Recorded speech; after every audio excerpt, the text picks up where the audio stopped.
Hi, I'm Emma. Welcome back to the Final Mouth podcast. And today's episode is Reasons Why Kids.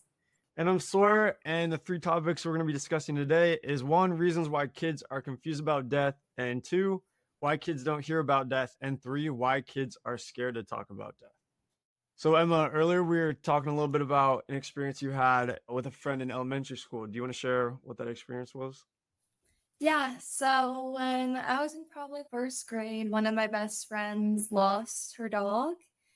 And she came to school the next day and he became her imaginary friend. She would walk around to be like, oh, Milo's right here. She could pet Milo and like all this stuff, but he like wasn't there. So it was like her way of trying to, I think, comprehend his death because as like children, I feel like we're very confused and we don't know what it is, and it's a lot of gray area that's not what you're grown up hearing about.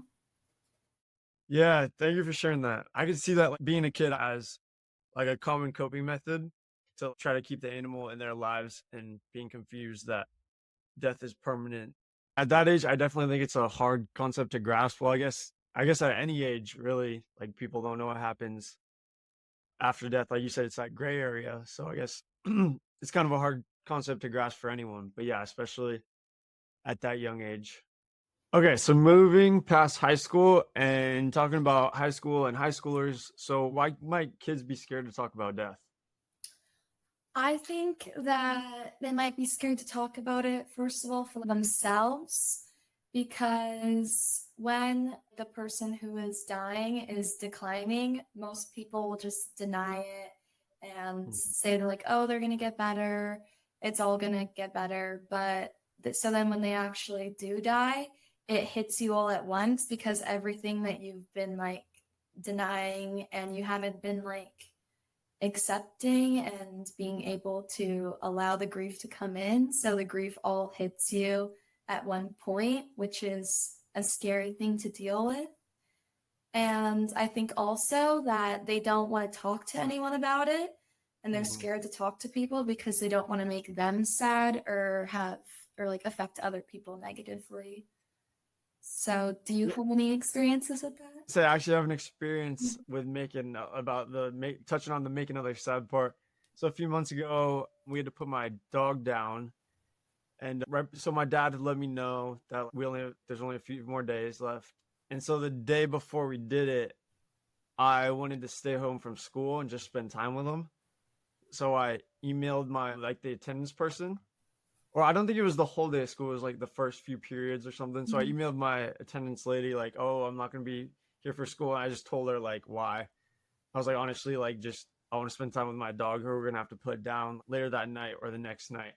And then I walked into school, and she comes out of her little room and over to talk to me, and she's just bawling, and she's like, I can't remember exactly what she said, but she was super sad about it. And like even in that moment, like I wasn't crying, but she was, and she was like in that moment she was more emotional than me. So yeah, that's an experience I had that telling someone made them sad. Yeah, I can definitely relate to that story.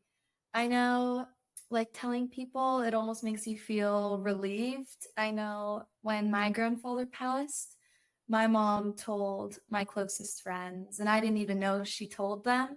But in hindsight, it definitely made me feel more relieved that they knew. And it's nice knowing that they know and knowing that the support is there. I think it helps a lot with the grieving process. Yeah, and then instead of you telling them and having to go through those emotions again and seeing Yeah. how they react, yeah, I could see how you could feel relieved. Yeah. Thank you for listening to this episode of the Final Note podcast. After each episode, we like to leave you with a challenge, question, or takeaway. Yep. And so today's question is going to be, what is one piece of advice that you would tell your younger self about dealing with grief? And so, Emma, what is one piece of advice you would tell your younger self? I would tell my younger self to not be afraid to let other people help you deal with it. That's a What good one. about Yeah. you?